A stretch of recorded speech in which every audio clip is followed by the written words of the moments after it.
Yo, what's up, dogs? I'm here to talk about Lisa Frankenstein. Now, I saw this movie opening weekend on a Thursday, 7:30. I got myself a tea. I ordered my ticket online, by the way. Not a lot of tickets were sold when I saw it online. Standard definition, by the way, just good old regular viewing screen. Went to the East End, got myself my tea, like I mentioned. Got to the theater, and to my surprise, there was about 20, maybe 30 of us there. And I was ready. I was like, yes, we have an audience. We're going to have a good time. And my audience, honestly, was a good mixture of age ranges, okay? Because I felt like there was my group of the 40 plus that were in there that grew up on the Tim Burton stuff, the Heathers, that kind of like comedic, dark comedy, horror stuff. Like that's my group was definitely in attendance. And then there was the young bloods, you know what I'm saying? Like the young teens, a lot of girls, like teenage girls that were ready for the PG-13 movie, you know what I'm saying? And there was like, high school, college girls and stuff like that. So there was a good mixture of people that were there. And there was boys there too. Like it was a good eclectic mixture of people of age ranges that went and saw this film. And I was like, all right, young goths, let's go. Let's go on this adventure together, little ones. So I got the notes. Just a note to the notes. My printer is running out of ink. It's only day 2 of using my printer with the second review, guys, and it's already running out of ink. I gotta go get new ink. Anyways, let's get on with the story here. Here comes the spoiler warning. Everything beyond this point is going to be spoiled for you, so you have been warned. Now let's get into the story real quick here. The movie takes place in 1989, the height of 80s new wave music. You know what I'm saying? I'm only 10 at this point in time. But our character, Lisa Swallows, who's played by Kathryn Newton, is not your typical teenager. She's a loner. She's an outcast, but it's because of her situation, right? She was a witness to her own mother's murder, and it's a brutal murder too. And she is uprooted from her old life and brought into this new life because her father remarries. She's brought into a new town, a new school. She has no friends. And the only person that really is her friend is her stepsister, who is Taffy, played by Lisa Soberano. And those two are kind of like just bonded together, and it's really interesting to watch and see unfold. But as Lisa's trying to fit in, she's known throughout the school as a recluse and kind of a misfit of sorts because she hangs out at the local graveyard, and that's where we find her all the time. She's just always there. But one day, Lisa's sister Taffy says, hey, I want you to come to this party. You need to be seen. People need to know that you're not a weirdo and that it would mean a lot to me if you come to the party. So Lisa's convinced that she goes to the party, and this is actually where she meets her love interest in the movie too. Well, we already know of her love interest, but her love interest is at the party, and she goes weak in the knees for her and tries to impress him, and she takes a drink from someone, I can't remember the character's name right now, and she gets hit with some good old LSD or maybe some acid in this drink, and she trips out, and trials and tribulations happen, and a little bit of chaos, which we will talk about in the good, the bad, the silly. And so from that point, there's a thunderstorm / like hurricane warning, and she exits the party oblivious to the world around her because she's drugged out, and she goes to the graveyard and makes a wish.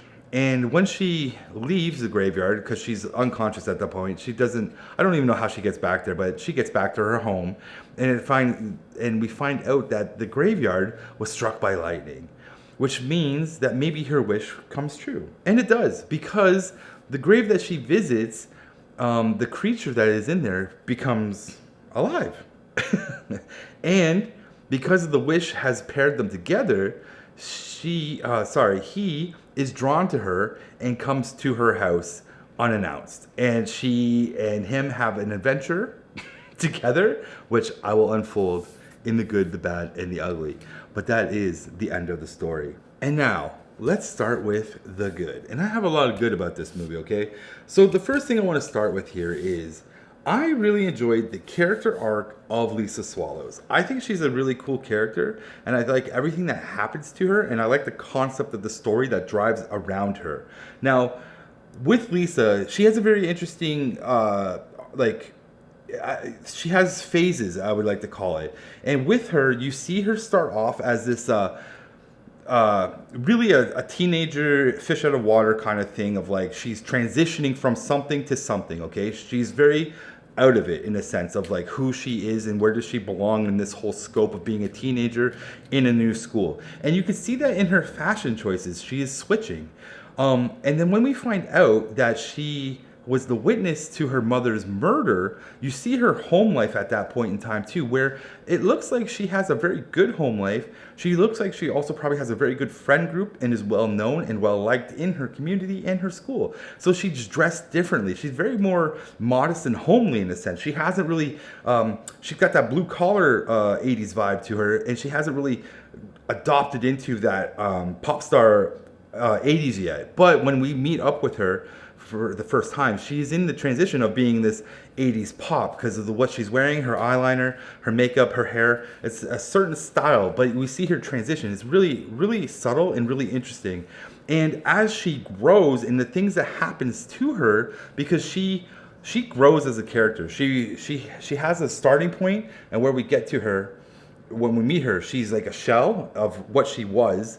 And then everything that happens to her, she grows into this more of a gothic character. So she becomes, I guess the best representation for it would be like Lydia Deeds from Beetlejuice, where even Lydia Deeds is probably not the best character. Just the gothic element of her would be that, okay? And we see her grow into that, but it's also because of the influences around her, not necessarily music, but the people around her, because she likes a character named Michael Trent, who is played by Henry Eikenberry. And Michael Trent is this like outsider, an adult teenage boy, right? He wears the leather jacket, he loves poetry. And the girl that really likes him, her rival in a way named Tamara, played by Joey Harris, is a goth girl. And so you kind of see like Lisa looking at Tamara going like, oh, Trent is into this? So I'm drawing myself closer towards what Trent likes. And that's why she adapts onto the goth persona. And it's just something that you just notice. If you've watched 1,000 movies, and you notice these things. And that's a cool little detail from beginning to end of Lisa Swallows. I just thought it was smart. It made sense with me. And it's a character arc that I enjoyed. However, I'll get into the bad about her character arc because I didn't like the ending of it. But anyways, I liked how she grew, okay? So next thing up is I really, really enjoyed these sisters. Taffy and Lisa are awesome together. I enjoyed every scene they are in, like every scene they shared was great, and it just really was like very believable sisterhood in a sense, where it's like Taffy just adores her new sister and she wants nothing but like positivity to happen to her, and she wants her to fit in, and she's such a supportive person, and that's all she sees. Like she's very supportive, and it's an interesting character trait because things will happen, because that trust of sisterhood that Taffy really built on gets thrown out the window later because of situations that happen between Taffy and the love interest of Lisa's, which is Michael Trent.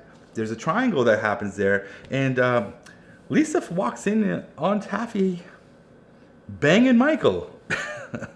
So yeah, the sisterhood falls apart, and it's awesome to watch because you're really on board with the sisterhood. And when you get that reveal of, man, you can't trust Taffy, and you kind of feel for Lisa. I did, at least. I was like, dang you, Taffy, I loved you. You were so much fun. You were a good sister, but really you're a bad sister too. I enjoyed it, okay? So the next thing that I really enjoyed in this movie was, I honestly, if you watch the trailers, I had no clue that this movie was going to have any horror elements at all. I don't really know what I was thinking when I was walking into this movie, but I was expecting like a Beetlejuice, you know? And I don't really find Beetlejuice to be a horror movie, but it's just a dark comedy. And that's kind of what I was thinking we were going to get here. But we actually got a horror movie, and I was pleasantly surprised. And it wasn't a bad horror movie. Like, it's a PG-13 movie. It's not a Blumhouse PG-13 movie, which means you get nothing. But this one, the horror elements actually paid off due to some good camera work and editing. And I liked it. It kind of just worked. I didn't need it to be an R-rated. Like, an R-rated version of this would be awesome. But, like, I kind of didn't need it. It was a good throwback to those old school PG-13 horror movies that, Well, I think my PG-13 horror movies that I grew up with really pushed the envelope and scaring the crap out of me. That's for sure. Where this one's a little tamer, but I appreciated the horror elements, and that was unexpected. And when the horror elements are introduced, you're kind of like, oh, this movie ramps up a little bit, and it's fun. It's a fun horror. I would say, yeah, comedic horror. It's fun. The next thing I liked in this movie is I really enjoyed the creature played by Sprouse. He's dope. He's hilarious. He doesn't talk at all in this movie. He grunts, he moans, he has a lot of eye contact, a lot of physical, and he just sells it. It's really good. The timing on him is like really, really good. I enjoyed him a lot. Like I laughed at just his subtleties of the situations that are going on in the world that he is a fish out of water in, and he plays it off really well, and he's enjoyable. All the scenes that he's in with Lisa are funny and enjoyable as well. And you kind of are rooting for them when they start to work together in rebuilding him, which I think is a great story beat too. Like the concept of the story of like it changes. You know what I'm saying? As the movie goes on to this is it. This is what you think you're getting, and then it goes to this unexpected thing, and then it becomes like a quest of let's get his body parts back. Because once we start the introduction of the first kill, which is the stepmom played by Carla Gugino, I think I pronounced her last name correctly. She's such a bitch in this movie. You know what I'm saying? And you're rooting for something bad to happen to her, and when it finally happens, you're like, yes. You killed her. And it works. You know what I'm saying? And then when they collect the ear and sew it onto his ear and then electrocute him so he comes back to life a little bit more, and now he can hear. I just like this whole concept of things. It's like, oh, we can repair him and he can become sexier. It's so silly, but I enjoyed it. I wrote that down in my silly. I had to talk about it now because it's so fun. It was such a fun little concept, and I think it was just a fun concept, you know what I'm saying? And going back to that, this movie has a lot of really good setups and payoffs. For instance, he needs a hand. He's missing a hand in the movie, right? So we have this scene earlier where I was talking about trials and tribulations in the story, where we have this character at the house party that takes advantage of the drugged out Lisa. His name is Doug, played by Bryce Romero. And he takes advantage of it. And he comes across as this nerd. And you're like, there's no way he's going to do anything to her. And he takes her to the bedroom and he fondles her breasts. And it's not pleasant. I was just like, there's no way this is happening, right? Like, it kind of threw me off for a second there. I was just like, wait a minute, are we doing this? But we did. And it's a good payoff because later on, like I said, the creature needs a hand. So they cut off his hand and kill him. It's great. And they sew his hand on. And it's the hand, I believe it's the same hand that grabbed her boobs. I was like, smart. So, enjoyable. Setups and payoffs all work in this movie. What else do I got in here? The final note for the good, it's funny.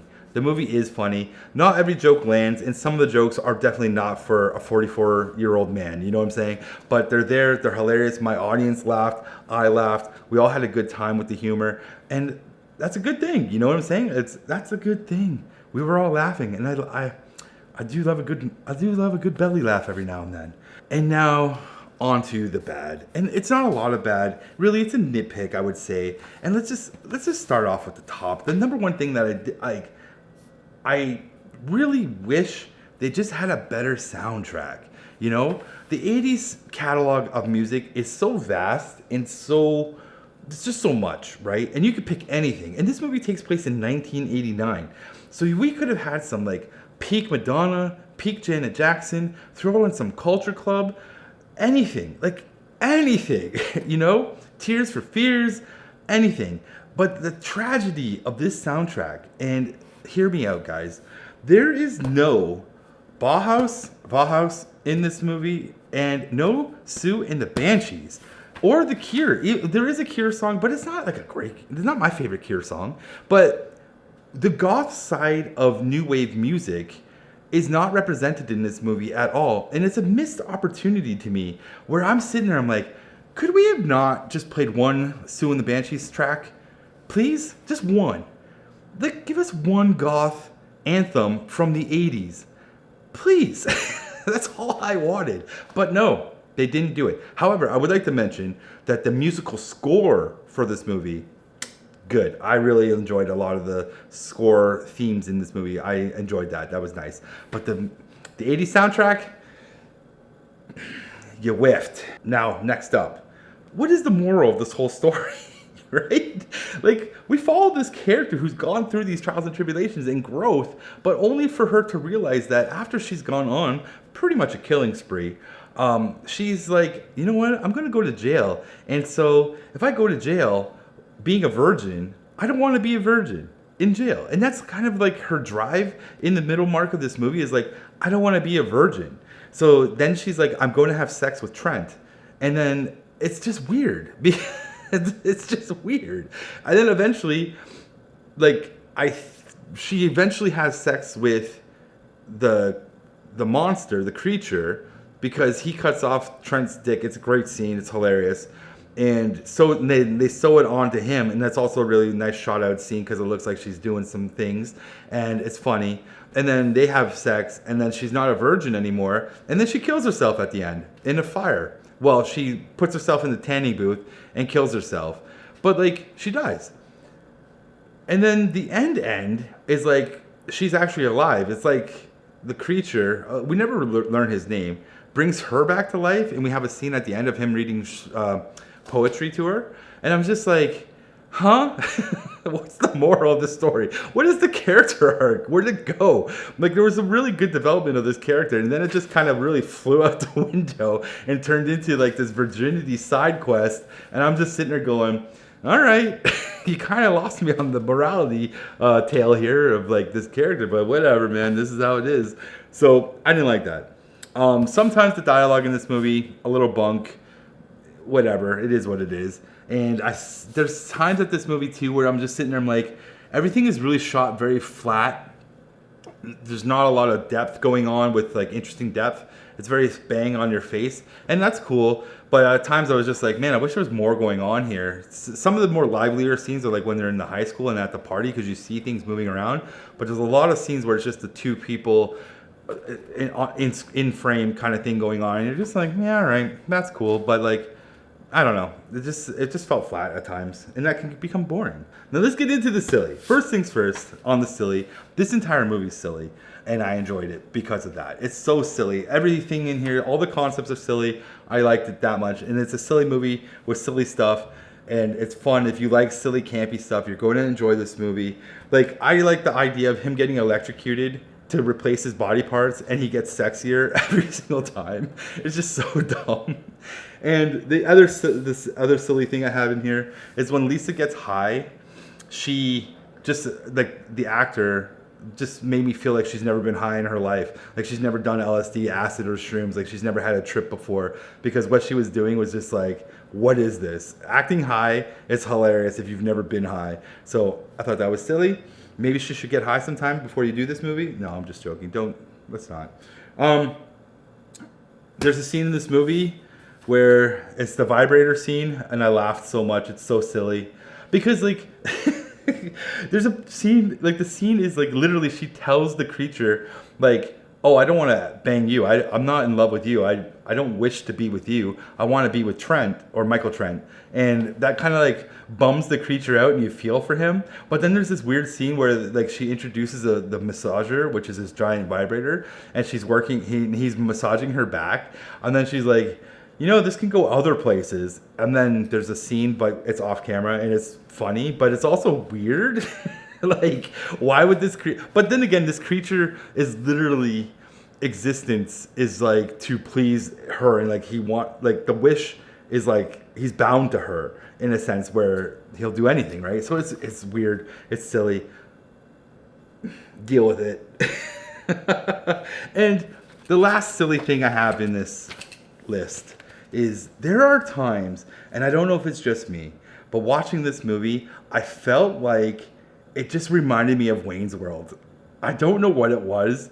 Maybe it was just the sisters always being in a car talking to each other, but there was a certain Wayne's World type of vibe to this movie, and I appreciated it. And maybe I'm the only one that thinks it, but yeah, I don't know. I don't know what to say about it, but that's just how I felt sometimes. I'm like, this is like kind of Wayne's World-ish. It's like Wayne and Garth is Lisa and Taffy.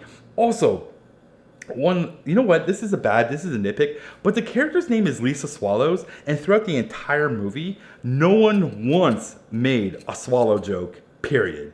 I don't know what high school this is, but when I went to high school and someone had a wonky name that I could do things with, guess what? You're getting roasted. And no one roasted her at all. What? Anyways, that's the end of the review. I enjoyed this movie, as you can tell. I think you should go and watch this movie? Yes, you should. Go see it in the theater, date night, cheap night, make it happen. And if it's too late, you know what? Stream it, buy it, download it, do whatever it is. It's going to be a good date night movie. You will enjoy it. I had a fun time watching this movie. Will I ever own this movie? Most likely. It'll go into my collection because it's weird, and I do like weird movies. Anyways, that's the end of my review. Next movie I'm going to talk about is Madam Web. And on that note, whatever you guys are watching, I hope you're loving them and digging them. I'm out of here. Peace.